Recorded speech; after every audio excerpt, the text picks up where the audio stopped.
Salut tout le monde, comment allez-vous? Moi ça plutôt bien. Aujourd'hui on se retrouve pour une nouvelle vidéo. Aujourd'hui on se retrouve pour l'histoire du colonel Morgan de One Piece. Donc le colonel Morgan, aussi appelé Morgan le bûcheron ou Morgan le hacheur, à cause donc de la hache qui remplace son bras, qui est donc le premier membre majeur, surtout donc de la marine, à faire son apparition comme tel. Et donc il est le père d'Hermep, qu'on parlera dans quelques temps, quelques années, je sais pas quand j'en parlerai, donc voilà. Et donc aussi le chef de la 153e branche de la marine, basée donc à Shelldown. Voilà, et donc il faut savoir que il a construit une statue géante à son effigie. Voilà, et que le gars il mène un petit peu la vie dure à donc ses membres d'équipage. Au niveau donc de son apparence, eh bien Morgan est un gars assez grand, musclé, blond et une mâchoire en fer, vraiment en fer, c'est une dinguerie, sur laquelle donc il a inscrit Moe, donc mouette en allemand. Oui, voilà, c'est quand même plutôt cool comme petit détail. Et donc il est accompagné d'un dessin de mouette, et il est souvent vu eh bien, en train de fumer un cigare au travers donc de sa mâchoire de fer. Il a une hache insérée à son bras droit, laissant donc la manche donc de cette même arme, voilà, et donc former un appendice à l'endroit de son coude. Et donc il porte aussi un uniforme spécial de la marine, composé d'un grand manteau bleu clair avec un col bordeaux et donc des épaulettes dorées. Il a également un pantalon bleu rayé, et il est fréquemment vu avec un manteau de capitaine sans manches. Bref, donc au niveau de sa personnalité, il a tendance à faire remarquer aux officiers qu'il est une grande personne influente. Voilà, d'ailleurs, il dit souvent le grand Morgan, etc. Et donc, il est le plus fort de la marine, ce qui n'est pas vrai, hein. À l'heure actuelle, ce n'est pas du tout le cas. Ainsi, donc, il se croit supérieur à tous, voilà. Et de ce fait, donc, il estime que les habitants de Shelldown ainsi que ses soldats lui doivent respect et obéissance. Il les a obligés par ailleurs à lui verser des taxes et impôts d'un montant très élevé, et déteste ses supérieurs hiérarchiques. Plus généralement, eh bien, la marine du quartier général, oui, un gars de la marine qui déteste la marine, on aura tout vu. C'est ainsi une personne donc vraiment cruelle, détestée et crainte de tous. Et voilà, il n'a d'ailleurs aucun honneur, n'hésitant pas du tout à abattre ces hommes ou des enfants, voilà, qui juste pour un simple affront, voilà, le gars il en a rien du tout à foutre de te tuer. Lui, ça le dérange pas. Voilà, au niveau de ses aptitudes, compétences, c'est donc un gars qui se bat avec une hache, voilà. Mais dans l'ensemble, il est quand même plutôt fort, on va pas se mentir. Il a quand même une force assez surhumaine qu'il obtient grâce à son expérience de la marine. Voilà, voilà. Bref, donc au niveau de la famille, c'est Hermep, hein, c'est le fils de Morgan, voilà. Et Hermep, il est pas du tout comme Morgan, hein, que du contraire. Et en tant que colonel donc de la marine, eh bien, il est quand même une personne qui exerce une certaine autorité sur ses hommes, voilà, et il utilise un petit peu trop son titre pour faire passer la terreur parmi ses subordonnés. Au niveau donc de son histoire, parce qu'elle est quand même assez intéressante, puisque son passé suite donc à une hypnose de Django. Django, donc, c'est un ancien pirate. Maintenant, il est devenu une personne de la marine. Et si je me trompe pas, il est aux côtés donc, de Nina. Ça fait quand même pas mal d'années qu'on l'a plus vu. Morgan donc, est persuadé d'avoir capturé Kuro, qui était en réalité Nugiri-Enu. Ce qui lui a valu d'obtenir son grade lorsque le pirate a voulu le tuer.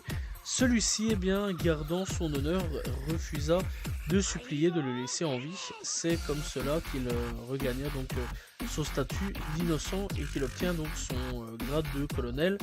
Il est donc pas à la hauteur des autres colonels, cependant il semble plus résistant que tous ceux qui étaient sur le navire que le pirate a attaqué, car il fut le seul survivant de l'attaque de Kuro, etc. Tu connais. Bref, donc, après tout ça, nous, de ce qu'on connaît, c'est Eh bien, durant l'arc donc du colonel Morgan, voilà, durant vraiment le tout début de One Piece. Et donc après que Luffy ait battu Alvida, Morgan est le deuxième adversaire que Luffy rencontrera durant son périple dans sa ville et terrorise donc toute sa population. Si c'est un des hommes, si un de ces hommes refuse d'exécuter un de ses ordres, par exemple à la mise à mort d'une petite fille pour avoir aidé un prisonnier, eh bien il le tue. Voilà.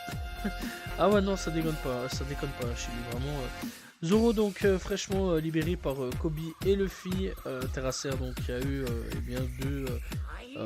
deux donc le redoutable colonel et ses hommes dans la forteresse.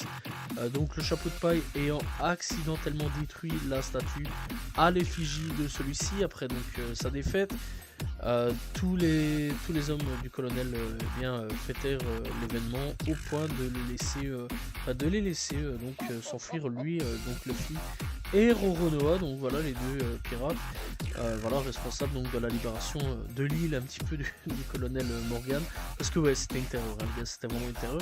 Et donc ils décidèrent aussi de garder Kobe, parce que Kobe en gros tout ce qu'il voulait c'est faire partie de la marine. En gros ils ont un peu effacé un peu les problèmes derrière, ils ont mis un petit peu ça derrière une armoire. En mode ok mon gars, on n'a rien vu, tranquille, voilà on va déplacer les meubles, on n'a rien vu, voilà c'était un peu ça. Donc du coup après tout ça le combat, donc après le combat il est enfermé sur le bateau sur lequel se trouvent Kobe et Hermep, parce que oui Hermep aussi lui il viendra aussi à être un peu plus intégré dans la marine, etc. Et partira aux côtés donc de Kobe. Après donc la rencontre entre ce navire et celui de Garp, parce que ouais Kobe et Hermep tu connais, ils vont partir avec Garp. Morgan donc blesse le vice-amiral qui dormait, prend son fils en otage, oui on en est là, et s'enfuit dans une barque avec ce dernier. Hermep réussit néanmoins à s'enfuir et en gros il est désormais seul sur cette barque. Alors qu'est-ce qu'il est devenu? C'est une bonne question, on n'a plus de nouvelles de lui, alors j'imagine, parce que bon, Oda a quand même déclaré que des anciens personnages pourraient revenir. J'imagine à un moment ou à un autre que Morgan pourrait revenir.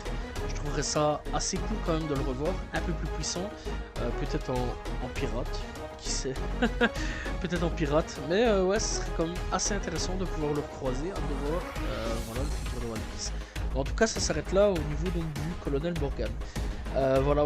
Bref, donc dans l'ensemble, il faut savoir aussi qu'il a apparu dans des jeux, et même il est jouable, oui, carrément. Donc il est donc dans One Piece Maboroshi no Grand Line Bukenen. Il est aussi dans One Piece Gone Baseball, c'est pas One Piece, c'est One Piece Berry Match, One Piece Treasure Choice, One Piece Limited Adventure, jouable uniquement en mode multijoueur, voilà, et One Piece Bounty Rush.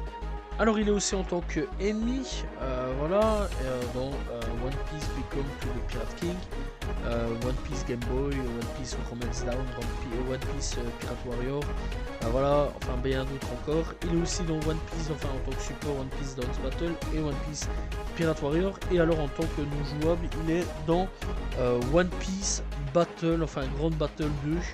Voilà, et c'est tout ce qu'on a sur lui. Bref, donc voilà, c'est la fin de cette vidéo sur l'histoire du colonel Morgan, qui, quand on réfléchit, est plus vraiment colonel, mais c'est pas trop grave. Voilà, j'espère que vous avez apprécié cette vidéo. N'hésitez pas à vous abonner, liker, commenter, partager. On se retrouve très prochainement pour une nouvelle histoire d'un personnage de One Piece. Salut tout le monde, ciao.